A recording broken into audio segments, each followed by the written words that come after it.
নমস্কার বন্ধুরা, আমি আবারও হাজির হয়ে গেছি নতুন আরেকটি রেসিপি নিয়ে। আজকে আমি আপনাদের সাথে আলুর পুরি রেসিপি শেয়ার করব। বন্ধুরা, আলুর পুরি অনেক খেয়েছেন, এবার বানিয়ে ফেলুন বাড়িতে থাকা আলু দিয়ে দুর্দান্ত স্বাদের আলুর পুরি। যেমন বলের মতো গোল গোল হয়, তেমনই হয় ফুলকো ফুলকো, আর তেমনই ক্রিস্পি। তৈরি করা ভীষণ সহজ, কোনো ঝামেলা ছাড়া এটি তৈরি করা যায়।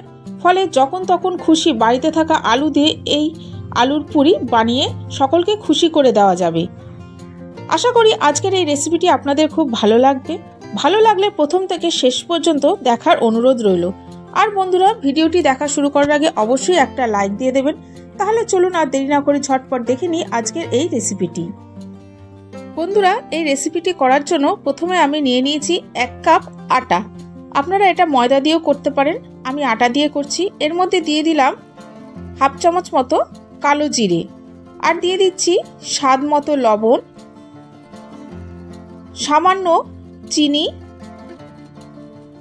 আর দিয়ে দেব 2 টেবিল চামচ মতো সাদা তেল। তেলটা আমি এখানে ময়ান হিসেবে ব্যবহার করছি।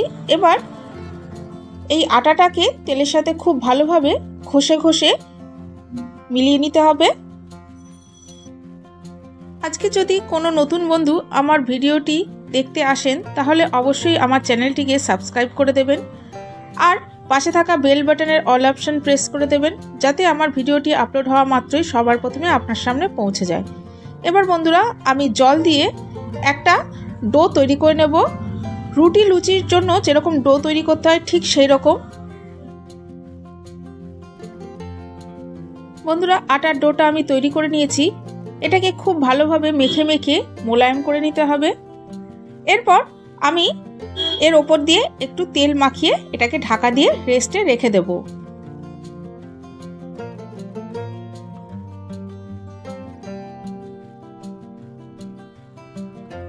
অন্যদিকে আমি একটা পাত্র নিয়ে নিয়েছি, তার মধ্যে আমি সেদ্ধ আলু গ্রেড করে নিয়েছি। বন্ধুরা, আমি এখানে 2 পিস আলু নিয়ে নিয়েছি। আলুগুলোকে গ্রেড করে নেওয়ার কারণ হলো রেসিপিটি করার সময় আলুর কোনো গোটা থাকবে না। গোটা থাকলে রেসিপিটা ভালো হবে না।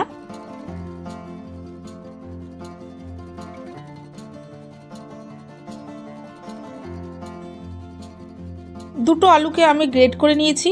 এবার এর মধ্যে দিয়ে দেব একটা বড় সাইজের পেঁয়াজ কুচানো, দিয়ে দিচ্ছি ঝাল অনুযায়ী কুচানো কাঁচা লঙ্কা, এরপর দিয়ে দেব ধনেপাতা, দিয়ে দিচ্ছি স্বাদ মতো লবণ, সামান্য হলুদ গুঁড়ো,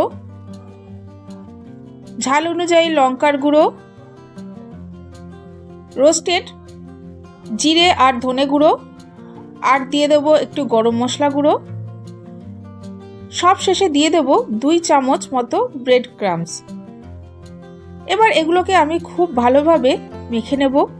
বন্ধুরা, আপনাদের বাড়িতে যদি ব্রেড ক্রাম্বস না থাকে, তাহলে পাউরুটি গুঁড়ো করে দিতে পারেন, বা টোস্ট বিস্কুট গুঁড়ো করেও দিতে পারেন। আর যদি না থাকে তাহলে নাও দিতে পারেন, তবে ব্রেড ক্রাম্বসটা দিলে এই পুরের বাইন্ডিংটা খুব ভালো হয়।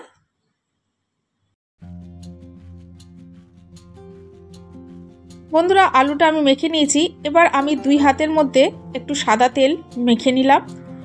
এবারে আমি এই আলুর থেকে কিছুটা আলু নিয়ে একটা টিক্কি তৈরি করে নেব। আমার প্রিয় বন্ধুরা, আমি আপনাদের জানাই আমার বুক ভরা ভালোবাসা, আন্তরিক শুভেচ্ছা, অভিনন্দন ও শ্রদ্ধা। আপনাদের ভালোবাসা ছাড়া আমি সামনের দিকে এগিয়ে যেতে পারবো না। দয়া করে আমাকে সামনের দিকে এগিয়ে যেতে সাহায্য করুন। বন্ধুরা দেখুন, আমি 2 হাত দিয়ে চেপে চেপে একটা টিক্কি শেপ করে নিয়েছি। আমার এই আলুর পুরটা দিয়ে যতগুলো সম্ভব ততগুলোই টিক্কি করে নেব। দেখুন কি সুন্দর হয়েছে। 10 মিনিট পর আমি মেখে রাখা ডোটা থেকে লেচি কেটে নেব। এখান থেকে আমার 7টা থেকে 8টা মতো লেচি হয়েছিল।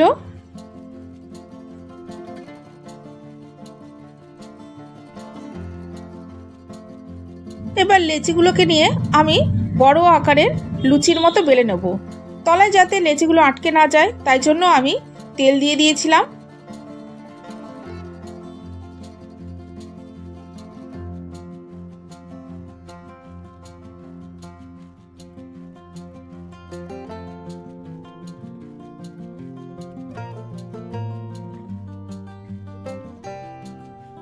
লুচিগুলো বেলে নিয়েছি। দেখুন আমি খুব বেশি পাতলাও করিনি, আবার খুব বেশি মোটাও করিনি, মাঝারি রেখেছি। আমি দুটো লুচি করে নিয়েছি। এবার আপনাদের দেখানোর জন্য আমি প্রথমে একটা করে দেখাচ্ছি। একটা বাটি নিয়ে নিয়েছি। আপনাদের বাড়িতে যেরকম সাইজের বাটি থাকবে সেইটা নিলেই হবে। এবার বাটির ওপরে আমি একটা লুচি দিয়ে দিচ্ছি। এরপরে আমি যে আলুর টিক্কি করে রেখেছিলাম সেইটা দিয়ে দিচ্ছি এর মধ্যে। এবার আর একটা লুচি দিয়ে আমি এইটাকে কভার করে দিচ্ছি। এরপর দুটো আঙুল দিয়ে চেপে চেপে আমি এটাকে আটকে দিচ্ছি। এতে করে মাঝখান দিয়ে পুরটা বেরোবেও না, এছাড়া বাটির শেপে এটা কেটে যাবে বা কাটতে আমার সুবিধা হবে। বন্ধুরা, আজকের এই রেসিপিটি আপনাদের কেমন লাগলো সেটা অবশ্যই কমেন্টস বক্সে জানাতে ভুলবেন না। দেখুন বন্ধুরা, আমি পুরোটা করে নিয়েছি। এবারে এক্সট্রা যে পার্টগুলো আছে সেগুলোকে আমি ছিঁড়ে নিচ্ছি। এইটাকে আমি পরের বার আবার লুচি করতে ব্যবহার করে নেব।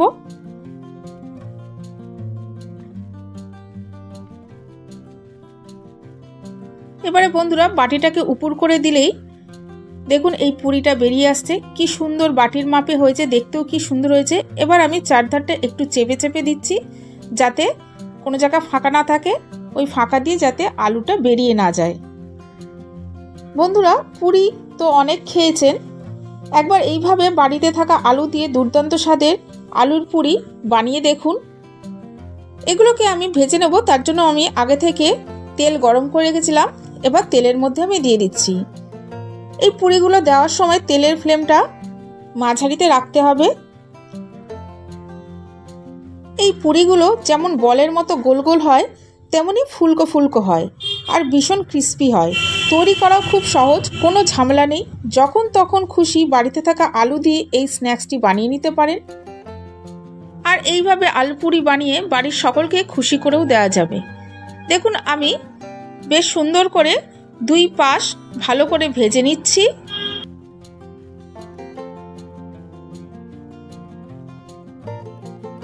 বন্ধুরা, আমার দুই পাশ খুব ভালোভাবে ভাজা হয়ে গেছে। এবার আমি তেল থেকে তুলে নিচ্ছি। এইভাবে আমি সবকটা পুরি ভেজে নেব।